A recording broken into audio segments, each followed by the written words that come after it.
कहानी की शुरुआत एक गहरे सन्नाटे से होती है, जहां हमारा नायक खुद को एक अनजान और रहस्यमयी जगह पर पाता है।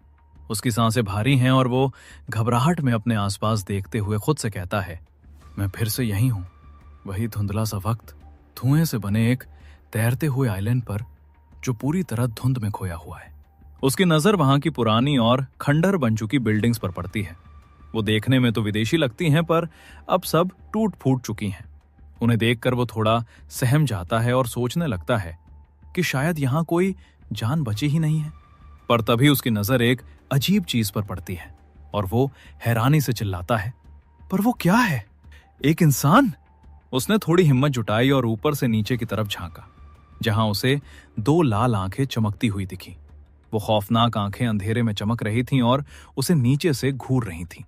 नीचे वही शख्स खड़ा था जिसका चेहरा तो साफ नहीं था, पर उसने धीरे से और गहरी आवाज में कहा, चले आओ लड़के, मैं इस गहरी खाई के किनारे तुम्हारा इंतजार कर रहा हूं। ये कहते वक्त उस शख्स की आंखें और भी तेज चमकने लगती हैं, जैसे वो उसकी रूह में झांक रहा हो। लेकिन तभी उस भयानक आवाज को सुनते ही सोरा की आंखें खुल जाती हैं और उसकी नींद टूट जाती है। वो पूरी तरह डरा हुआ था और डर के मारे पसीने पसीने हो गया था। वो हांफते हुए अपनी सांसें काबू में करने की कोशिश करता है और धीरे से कहता है, फिर से वही अजीब सपना। अभी वो उस सपने के बारे में सोच ही रहा था कि तभी कमरे के बाहर से एक तेज आवाज आती है, सोरा, तुम्हें देर हो जाएगी। बाहर से आई इस आवाज को सुनकर वो तुरंत होश में आता है और जोर से जवाब देता है, समझ गया। सोरा ब्रश करते हुए आईने में खुद को देख रहा था। उसकी नजर अपनी आंखों पर टिक गई, जैसे वो उनके अंदर कुछ ढूंढ रहा हो। उसने धीरे से सोचा, वो आदमी जिसे मैंने सपने में देखा था, मुझे लगता है मैं उसे जानता हूं। एबिस, आखिर ये क्या है? क्या मैं लेटली ज्यादा पढ़ाई कर रहा हूं इसलिए ऐसे सपने आ रहे हैं? ब्रश अभी भी उसके मुंह में था, पर उसका ध्यान कहीं और ही था। तभी पीछे से दरवाजा खुलता है और उसके डैड बाहर आते हैं। वो आराम से उसके पास आकर उसके सिर पर प्यार से हाथ रखते हैं और हल्की मुस्कान के साथ कहते हैं, यो सोरा, आज तुम लेट उठ गए हो। ये सुनकर सोरा की भौहें सिकुड़ जाती हैं। थोड़ा चिढ़कर वो कहता है, डैड, मुझे छोटे बच्चों के साथ कंपेयर मत करो, मैं अब 15 साल का हो गया हूं। उसके डैड जोर से हंस पड़ते हैं, जैसे उन्हें ये बात काफी मजेदार लगी हो। वो अपनी छाती ठोकते हुए कहते हैं, तो क्या हुआ, जरा मेरी स्ट्रांग बॉडी को देखो। सोरा तुरंत मुंह बना लेता है और नजर हटाकर कहता है, मैं नहीं देख रहा। काश मुझे रोज सुबह अपने डैड को इस छोटे से अपार्टमेंट में नेकेड न देखना पड़ता। उसके डैड फिर से हंस पड़ते हैं, बिल्कुल बेपरवाह अंदाज में। अरे तुम्हारे डैड एक दिन बड़ा घर खरीदेंगे। जब मैं रिच हो जाऊंगा तब तुम और रीकू अपने अलग अलग रूम्स में रहोगे। सोरा माउथ वॉश करते हुए आंखों में हल्का सा सरकाज़म लेकर कहता है, आप ये बात पिछले 5 साल से बोल रहे हैं। डैड बिना बुरा माने जोर से हंसते रहते हैं। लेकिन जब से हम आर्मी के सेल्फ डिफेंस फोर्स में ज्वाइन हुए हैं, हमारी लाइफ काफी इंटरेस्टिंग हो गई है। उनकी हंसी धीरे धीरे पीछे रह जाती है और सोरा फिर से ख्यालों में खो जाता है। उसने मन ही मन सोचा, समझ गया, भाई को सेल्फ डिफेंस फोर्स ज्वाइन किए हुए 3 साल हो चुके हैं। मैं भी फ्यूचर में आर्मी ज्वाइन करने वाला हूं। फिर शायद मुझे इस खुशहाल जिंदगी को अलविदा कहना पड़ेगा। कुछ देर बाद वो टेबल के सामने बैठता है। उसकी नजर अपने मॉम और डैड पर टिक जाती है। दोनों अपनी नॉर्मल बातों में बिजी हैं, पर उसके लिए वो पल बहुत खास है। वो चुपचाप उन्हें देखते हुए सोचता है, मेरे थोड़े केयरलेस डैड जो हमेशा मजाक करते रहते हैं, और मेरी मॉम जो देखने में थोड़ी स्ट्रिक्ट लगती हैं पर हमें बहुत प्यार करती हैं। ये सब बहुत अच्छा लगता है। उसकी आंखों में एक हल्की सी नरम चमक आती है और वो कहता है, काश ये सब हमेशा ऐसे ही चलता रहे। एक पल के लिए सब कुछ शांत हो जाता है, जैसे वक्त रुक गया हो। सोरा ने मुस्कुराते हुए उन पलों को महसूस करना चाहा, पर अचानक ही आसपास की बिल्डिंग जोर जोर से हिलने लगती हैं। जमीन कांपने लगती है और हवा में एक अजीब सी घबराहट फैल जाती है। सोरा और उसके माता पिता एक साथ हैरानी और डर से चीख पड़ते हैं, क्या अर्थक्वेक? उनकी आवाज अभी खत्म भी नहीं होती कि तभी बिल्डिंग के बाहर कुछ बहुत ही विशाल सामने आता है। धीरे धीरे उसकी परछाई बढ़ती है और जिस बिल्डिंग में सोरा रह रहा था उससे भी कई गुना बड़ा एक साया उनके सामने खड़ा हो जाता है। उस पल में उनका अपार्टमेंट इतना छोटा लगने लगता है जैसे उसकी कोई अहमियत ही ना हो। सामने का नजारा देखकर सोरा की सांसें धीमी पड़ जाती हैं। उसकी आंखों में शांति और डर का एक मिला जुला एहसास उभर आता है। वो धीरे से अपने मन में कहता है, लेकिन मुझे पता था एक दिन ये दुनिया बदलने वाली है। मैंने सिर्फ ये नहीं सोचा था कि सब कुछ ऐसे खत्म होगा। बिल्डिंग्स के बीच एक विशाल टावर एडवेंट अचानक प्रकट हो गया था। वो टावर इतना बड़ा था कि जमीन से लेकर सीधा आसमान को छू रहा था। उसके सामने बाकी सारी बिल्डिंग्स बिल्कुल छोटी छोटी खिलौनों जैसी लग रही थी। सोरा की नजर उस विशाल टावर पर टिक जाती है। वो खिड़की से बाहर देखते हुए पुरानी यादों में डूब गया और धीरे से बुदबुदाया, उस वक्त मुझे मालूम नहीं था कि जमीन चीर कर निकला यह टावर इंसानियत की किस्मत बदल देगा। लेकिन मुझे इतना पता था कि इस टावर का मेरे सपनों से कोई ना कोई ताल्लुक जरूर है। सोरा की आंखों में डर साफ झलक रहा था। सीन बदलता है। सोरा के मॉम और डैड फोन पर अपने बड़े बेटे रीकू से बात कर रहे थे। रीकू ने हौसला देते हुए कहा, सब ठीक हो जाएगा। मैं बस सेल्फ डिफेंस फोर्स के बताए हुए तरीकों को फॉलो करूंगा और जल्द ही घर लौट आऊंगा, मैं वादा करता हूं। सोरा ने उन्हें देखा और अपने मन में कहा, भैया ने धीमी आवाज में बस यही कहा था। लेकिन उस रात के बाद हमारा भैया से कभी कोई कांटेक्ट नहीं हो पाया। अचानक न्यूज चैनल पर रिपोर्टर की डरी हुई आवाज गूंजी, अब तक की बड़ी खबर, पूरी दुनिया में ऐसे 20 टावर्स खड़े हो चुके हैं। रिपोर्टर की बातें सुनकर सोरा गहरी सोच में डूब गया। उसने सोचा, न्यूज में कहा गया था कि अगर हम घर पर ही रहें तो सब ठीक हो जाएगा। लेकिन कुछ वक्त बाद खबर आना बंद हो गई और रेडियो पर भी एक ही बात बार बार रिपीट हो रही थी, हमें शेल्टर जाने का ऑर्डर दिया गया था। बिल्डिंग के नीचे खड़े सेल्फ डिफेंस फोर्स के एक जवान ने चिल्लाकर सबको हिदायत दी, कृपया जल्दी कीजिए और जितना जल्द हो सके शेल्टर की तरफ बढ़िए। सोरा के पापा ने तुरंत निकलने के लिए सारा सामान पैक किया और उसकी मम्मी ने जल्दी जल्दी रीकू के लिए कुछ लिखा। उसके बाद वो तीनों शेल्टर के लिए निकल पड़े। रास्ते में जाते हुए सोरा ने अपने दिल पर हाथ रखा और सोचा, घर छोड़ने से पहले माँ ने भैया के लिए खत लिखा था। रास्ते में मैंने बहुत कुछ देखा। ऐसा लग रहा था जैसे हमारे आसपास की हर चीज हमें किसी खतरे का इशारा दे रही हो। वहां से आर्मी का एक टैंक गुजर रहा था। सोरा ने उसके अंदर बैठे जवान के चेहरे को गौर से देखा और कहा, मुझे वहां सिर्फ बेबसी और मायूसी नजर आ रही थी। सड़क पर खड़ी गाड़ियों पर बुरे निशान थे और उनमें से सड़न की भयानक बदबू आ रही थी। ये खौफनाक मंजर देखकर सोरा के पापा ने गहरी सांस ली और चिंता में कहा, इस दुनिया को आखिर होता क्या जा रहा है। तभी जिम के टेम्परेरी शेल्टर का दरवाजा खुलता है। अंदर चारों तरफ भीड़ ही भीड़ है। सोरा थोड़ा रुक कर वहां का माहौल देखते हुए अपने मन में कहता है, पूरा शेल्टर रेफ्यूजीज से भरा हुआ था। सिर्फ कुछ ही लोग बात कर रहे थे। ऐसा लग रहा था जैसे हर कोई अपनी मौत का इंतजार कर रहा हो। सोरा वहां की खामोशी को महसूस कर ही रहा होता है कि तभी उसके कानों में पापा की आवाज पड़ती है, सोरा यहां, जल्दी आओ। सोरा अपने ख्यालों से बाहर निकलता है और हल्की आवाज में हाँ बोलकर उनके पीछे जाने लगता है। तभी एक आदमी अजीब सी हंसी हंसते हुए सोरा के बगल से गुजरता है। सोरा की नजरें उस शख्स पर टिक जाती हैं और वो फिर से सोचने लगता है, लेकिन उस खामोशी में भी कुछ फसाद करने वाले लोग मौजूद थे। वो ऐसी हरकतें करते थे ताकि जता सकें कि वो अभी जिंदा है। वो गुंडा एक मासूम बच्चे के सामने जाकर रुकता है और झटके से उसके हाथ से ब्रेड का पैकेट छीन लेता है। वो गुस्से में चिल्लाते हुए कहता है, ओए, तूने मेरी ब्रेड चुरा ली। बच्चा बुरी तरह डर जाता है और हकलाते हुए कहता है, मैंने नहीं चुराई। उसने गुस्से में अपने दांत पीस कर कहा, सबको एक एक पीस मिला था, तूने ही मेरी वाली ब्रेड खाई है। इतना बोलते ही उस आदमी ने बिना सोचे समझे उस बच्चे के पेट पर जोर से अपना घुटना दे मारा। बच्चा दर्द से दोहरा हो गया। ये देखकर आसपास के लोग डर के मारे फुसफुसाने लगते हैं, बाप रे, उसने उसे मार दिया, कोई कुछ करो। लेकिन डर इतना ज्यादा था कि किसी की हिम्मत आगे बढ़ने की नहीं हुई। उसने बच्चे का हाथ बुरी तरह मरोड़ा और उसके चेहरे पर एक शैतानी मुस्कान आ गई। वो बोला, तेरा पेट तो भर गया है, तो अगर मैं तेरी ब्रेड उधार ले लूं तो कोई दिक्कत नहीं है ना। बच्चा दर्द से तड़प रहा था और रोती हुई कांपती आवाज में बोला, हाँ। उसने एक झटके में उसका हाथ छोड़ा और लापरवाही से कहा, ठीक है फिर, अब से तेरी ब्रेड मेरी हुई। वैसे भी तू अगले कुछ दिनों से ज्यादा जिंदा नहीं बचने वाला। बच्चा वहीं जमीन पर गिरकर डर और भूख की वजह से रोने लगता है। वो गुंडा अभी अपनी जीत का जश्न मना ही रहा होता है कि तभी उसके पीछे सोरा के पापा आकर खड़े हो जाते हैं।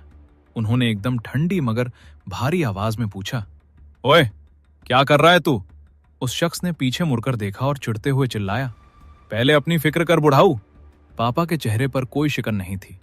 उन्होंने बिल्कुल शांत मगर रोबदार आवाज में कहा, उसकी ब्रेड वापस करो। लेकिन वो आदमी इतनी आसानी से मानने वाला नहीं था। उसने गुस्से में एक पंच मारने की कोशिश की, पर उससे पहले ही पापा की एक जोरदार किक उसके मुंह पर जा लगी। वो गुंडा वहीं जमीन पर ढेर हो गया। पापा ने झुककर वो ब्रेड उठाई और उस मासूम बच्चे की तरफ बढ़ा दी। बच्चे ने कांपते हाथों से ब्रेड ली और धीरे से कहा, आपका बहुत बहुत शुक्रिया। जमीन पर पड़ा वो शख्स दर्द और गुस्से में तिलमिलाते हुए बोला, तेरी हिम्मत कैसे हुई मुझ पर हाथ उठाने की? ये सुनते ही पापा ने घूमकर उसे इतनी भयंकर नजरों से घूर कर देखा कि उसकी बोलती बंद हो गई।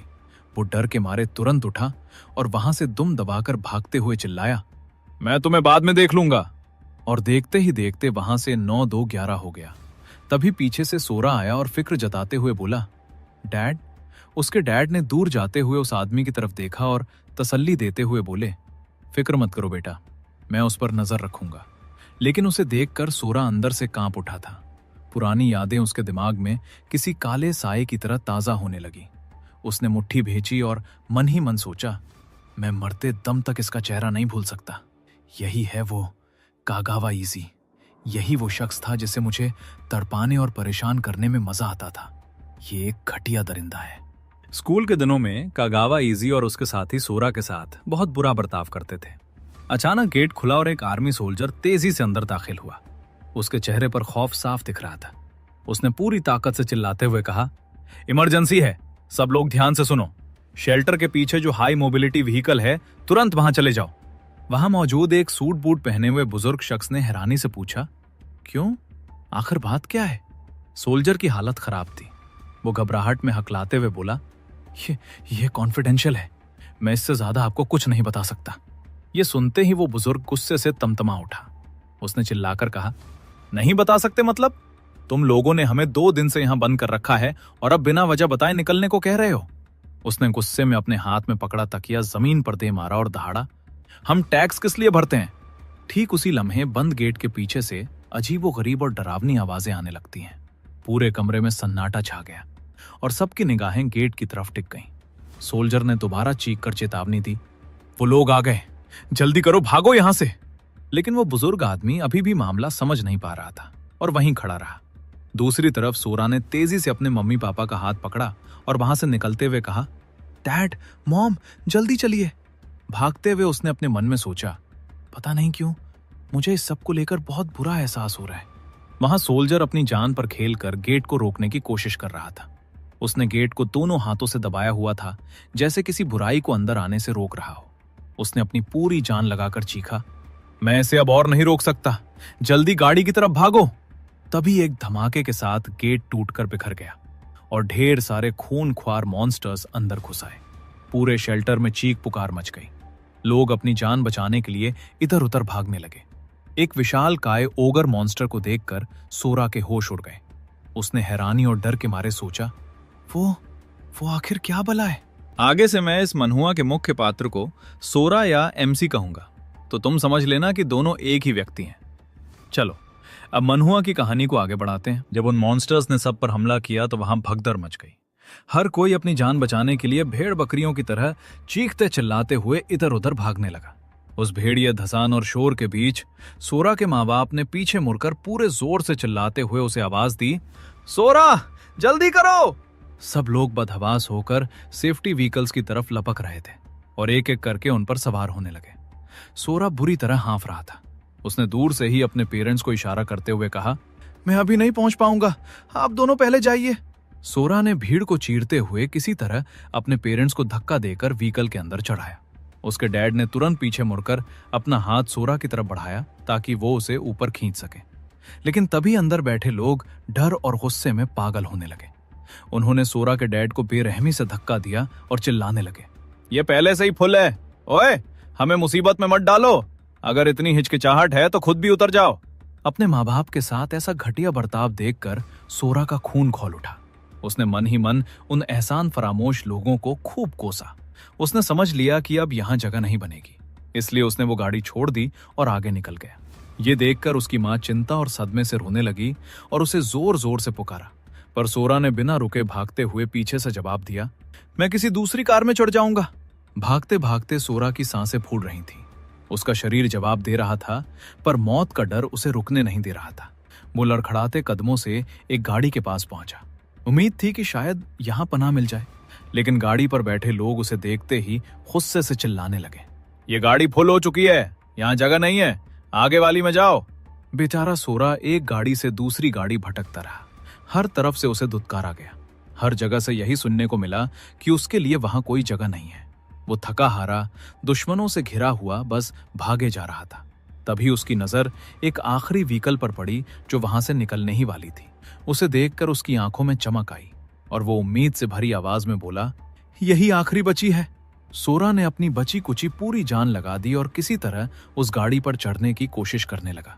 तभी ऊपर से एक शख्स ने नीचे झुककर उसकी तरफ मदद का हाथ बढ़ाया। सोरा ने बिना सोचे समझे आंखें मूंद कर खुशी खुशी वो हाथ थाम लिया और हांफते हुए दर्द भरी आवाज में कहा, शुक्रिया।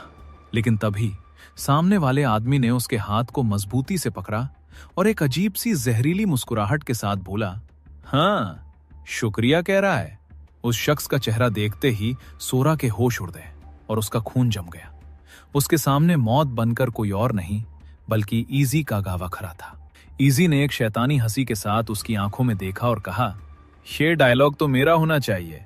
इससे पहले कि सोरा की समझ में कुछ आता या वो मदद के लिए चिल्ला पाता, इजी ने झटके से उसका हाथ छोड़ दिया और उसे नीचे मौत के कुएं में फेंकते हुए पूरी ताकत से चिल्लाया, अपने बाप की जगह पर ही मर जाओ, कचरे। नीचे गिरते वक्त सोरा का दिमाग सुन्न हो चुका था। उसकी आंखों के सामने अंधेरा छाने लगा और दिमाग में बस एक ही बात घूम रही थी कि आखिर वही क्यों, इतने सारे लोगों में वही क्यों मिला। उसका चेहरा डर से सफेद पड़ चुका था और रूह कांप रही थी। जैसे ही वो जमीन पर गिरा, उसने खौफ के मारे अपने दोनों हाथों से कान पकड़ लिए और रोते हुए गिड़गिड़ाने लगा, मुझे नहीं मरना, कोई मुझे बचाओ। तभी सोरा की नजर भीड़ के बीच एक जानी पहचानी शख्स पर पड़ती है। उसे देखते ही सोरा के मुंह से धीरे से आवाज निकलती है, ये तो वही है जो मेरे सपने में आया था।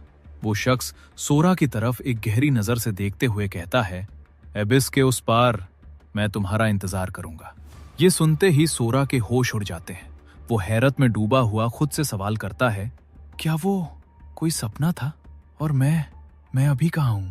तभी अचानक एक भयानक आवाज के साथ कोई पत्थर की कुल्हाड़ी से सोरा पर हमला कर देता है। लेकिन सोरा की किस्मत अच्छी थी।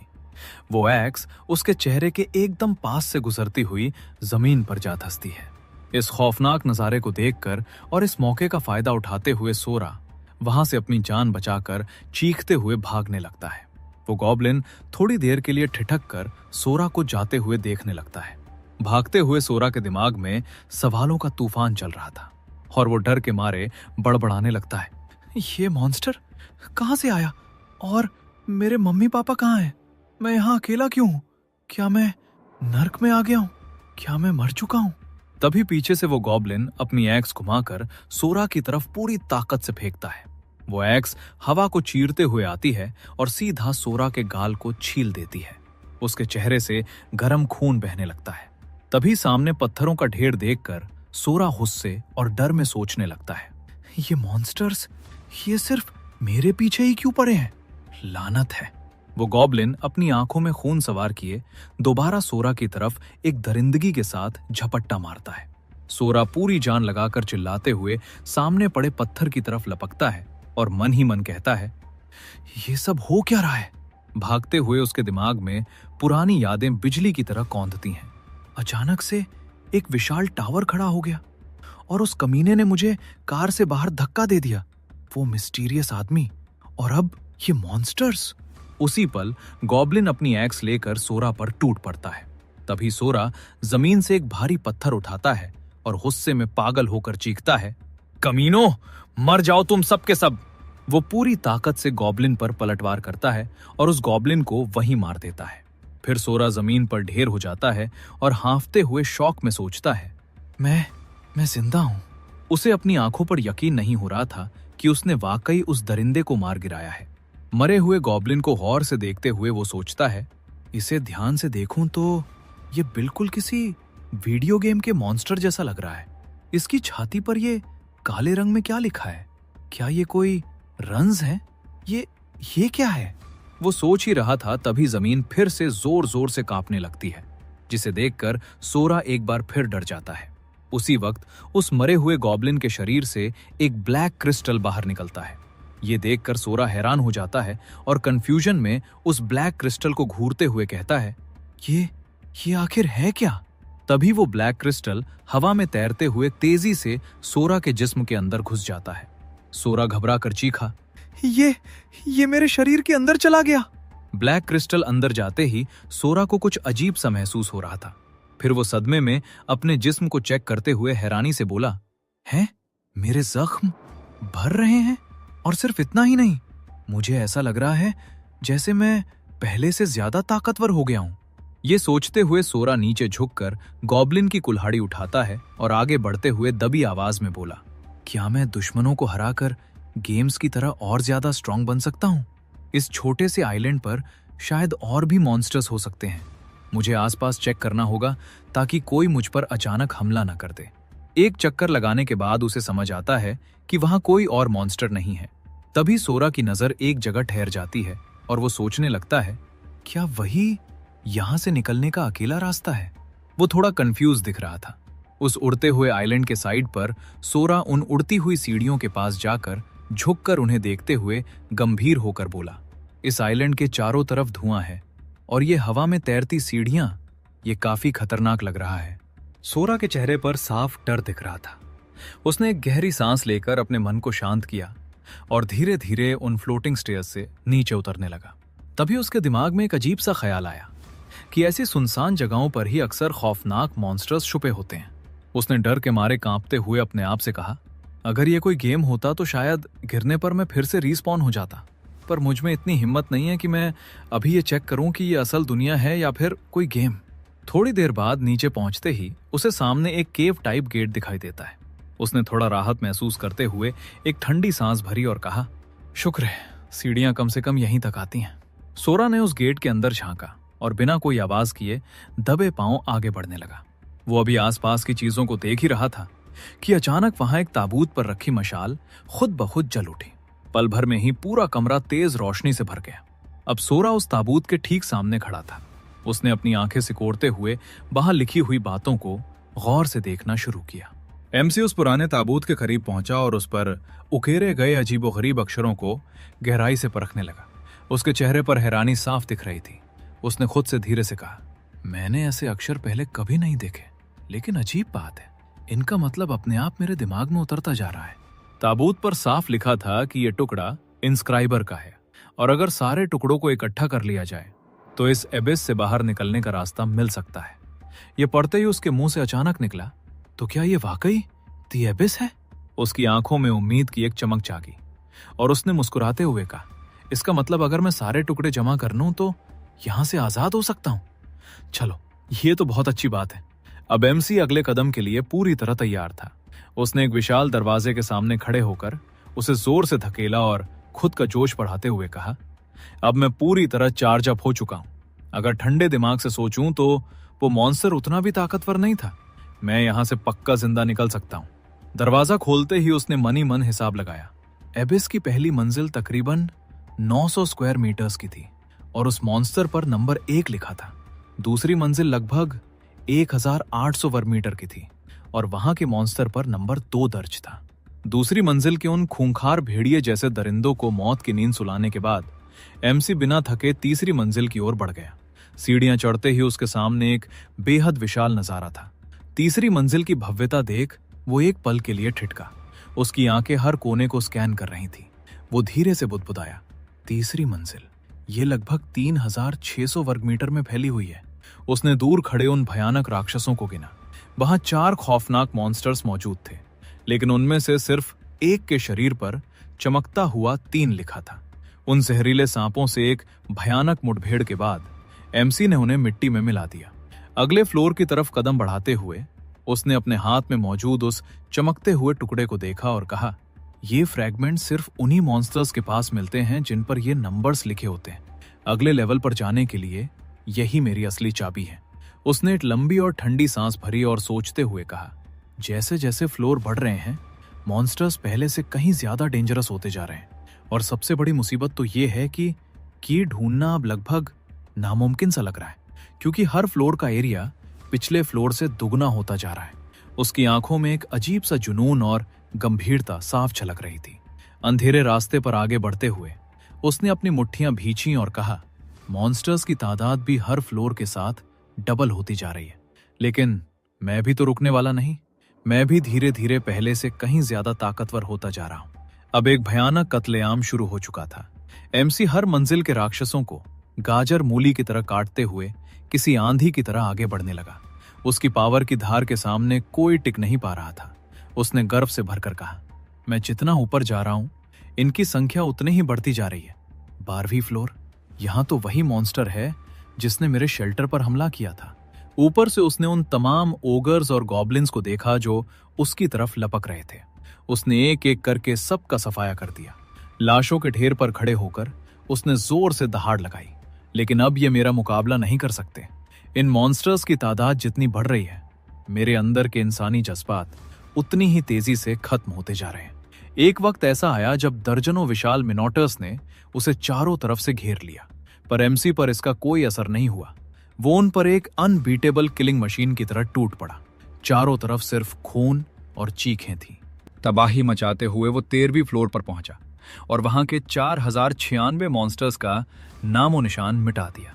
14वीं फ्लोर पर कदम रखते ही 16,384 राक्षसों ने उसका रास्ता रोका, पर वहां भी उसने सिर्फ लाशें बिछाई।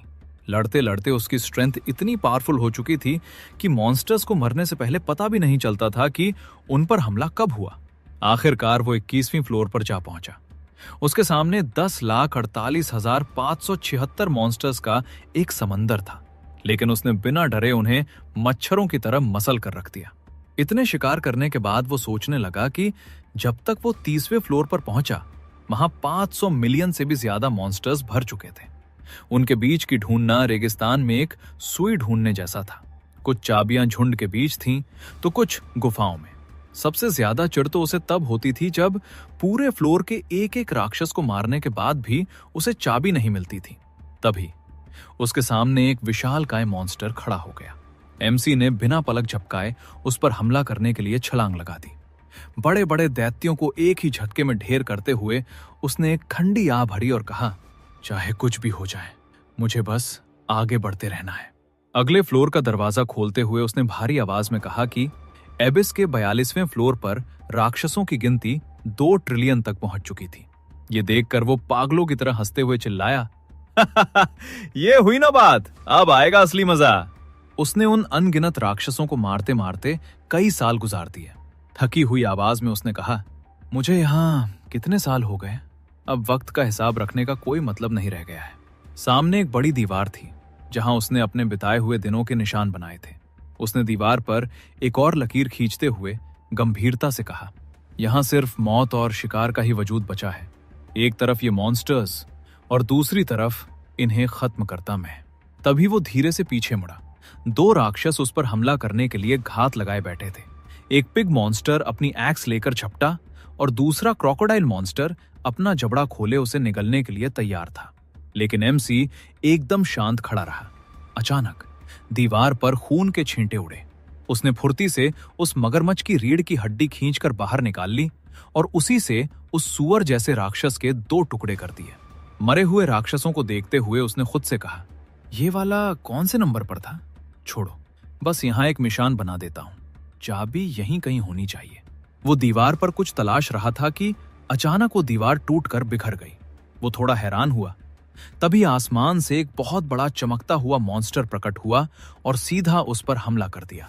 उसने हमले को डॉज किया और एक ठंडी मुस्कान के साथ कहा, तुम काफी चमक धमक वाले हो, क्या तुम ही वो की हो? ये कहते ही उसके चेहरे पर एक खौफनाक मुस्कान आ गई। उसने एक स्टैंस लिया और सोनिक स्पीड से उछलकर उस राक्षस के करीब पहुंच गया। अपने हाथों में बेहिसाब ताकत बटोरते हुए वो गुस्से में चिल्लाया, तुम चाहे कितने ही ताकतवर क्यों ना हो, अंजाम हमेशा वही होता है। एक ही झटके में उसने उस बड़े राक्षस को बीच से चीर दिया।